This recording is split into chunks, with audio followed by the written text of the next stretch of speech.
The way to think about investing in Bitcoin is you should only invest what you're going to hold for 4 years or longer. And ideally, it's generational wealth transfer. And then you should dollar cost average into it.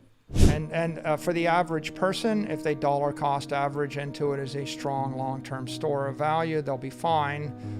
And the metric you ought to stare at is probably rolling the simple 4-year moving average, right? And if you look at the simple moving average over 1,458 days, it very rarely touches that point. It went slightly below it in the depths of the crypto crisis, and now it's trading above it. That number is 22,266. So if you think of that and you say, I know I'm going to hold at least 4 years, then it isn't that anxiety inducing. If you have a short time horizon, like you want to make money in 4 weeks or 4 months, it's going to be much more stressful because it is a volatile asset. And the volatility impacts two types of people. It impacts people that are short-term investors, that they want to make a quick buck or they just never want to lose money.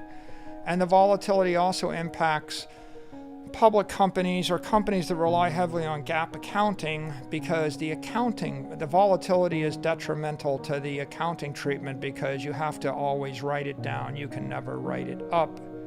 And so you end up with a circumstance where you could be holding $1 billion and it looks like you have $200 million and no one can tell the difference unless they go to the trouble to figure it out themselves, and that's very opaque.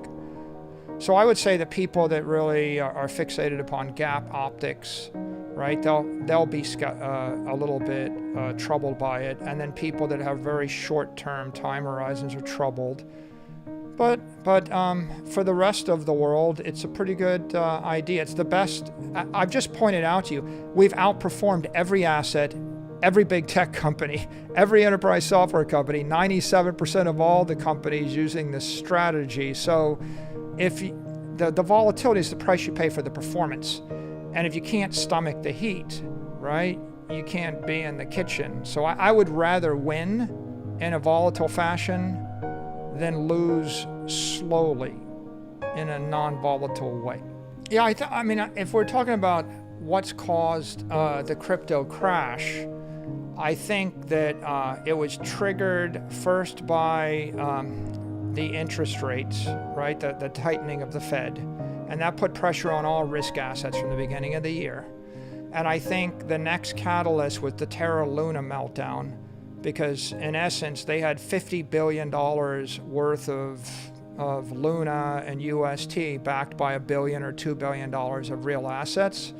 So that was very unstable, and that algorithmic stable coin was just an accident waiting to happen. It's almost like they borrowed $20 billion and agreed to pay 20% interest on it. And they were going to issue equity to pay the interest. So they're going to issue Luna in order to pay 20% interest on UST through that protocol. So that melted down a lot of the cryptos and resulted in the unwinding of the Three Arrows, Voyager, and Celsius bets. And I think a lot of people took a lot of inappropriate risk, right? The cryptos were unregistered securities, but then loaning out hundreds of millions of dollars without collateral or under-collateralized loans amongst the crypto hedge funds, that created a margin call run. And so they ended up becoming forced sellers and liquidating positions in a panic. And that took us all the way to 30,000. And I think the Celsius thing was the straw that broke the camel's back, where Celsius just completely unwound. And you had a whole set of panicked liquidations as counterparties seized assets and seized collateral and sold it at the market. So that's what takes the market down. And now the market, I think, has probably bottomed, and it looks like it's just looking much better. It's gone from 17,000 up to 24,000 now. But I make the other fundamental point. If you're a short-term trader, this drives volatility, and this is very meaningful. And if you had a weak balance sheet, this is devastating. And if you trusted any of the crypto wildcat banks, right, it's tragic, right? And anybody that put their money in Voyager or Celsius or the like, or gave money to Three Arrows, is awful. But if you look at the fundamentals are you have the head of the SEC endorsing Bitcoin as a commodity. You have the head of the CFTC, ready to endorse Bitcoin as a commodity. You have multiple senators endorsing Bitcoin as commodity. You've already heard Janet Yellen endorse Bitcoin as commodity. We just saw today the head of the central bank in Brazil endorsing Bitcoin technology. And so the fundamentals are really good. We just had Larry Fink, and BlackRock, in essence, endorsing Bitcoin by saying that they're going to sell their institutional customers Bitcoin on the BlackRock private wealth management system. So what I see is Bitcoin emerging as an institutional investment grade asset being embraced by regulators, legislatures, and large-scale investors. And the entire market's been very educated by this crypto crash.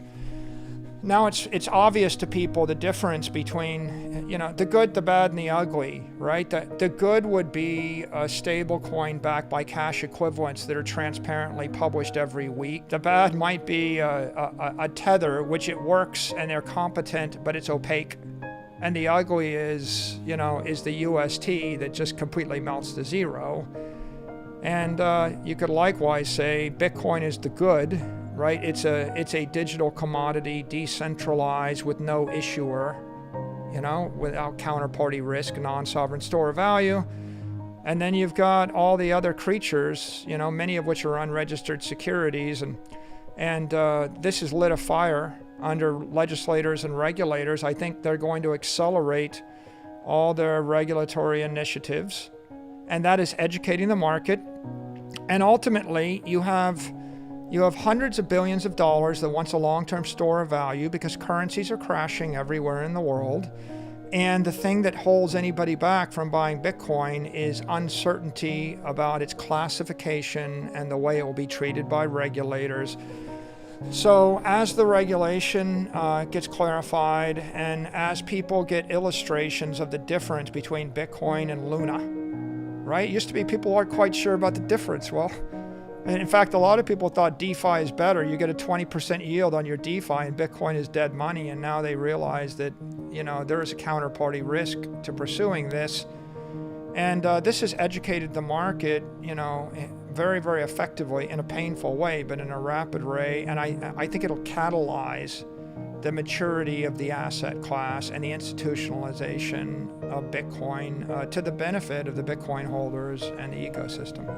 I think a great deal of the bad behavior has been flushed out. I don't think you can say everything. I think there's still a lot of unregistered securities in the crypto ecosystem, and it's undoubted that Bitcoin is cross-collateralized against some of those unregistered securities. And there's more regulation coming to anyone that's in this space, more clarity. So I think the worst of it is behind us, but I don't think that the industry has been clarified or completely rationalized yet. I think that there's thousands and thousands of cryptos that need to disappear, right? I think there's a 99% rationalization rate that needs to happen. And so I just think we went through an pretty important deleveraging. And I think that people will be much more careful in the way they view things going forward than they were a couple of years ago. I think we were in a Wild West stage the first decade.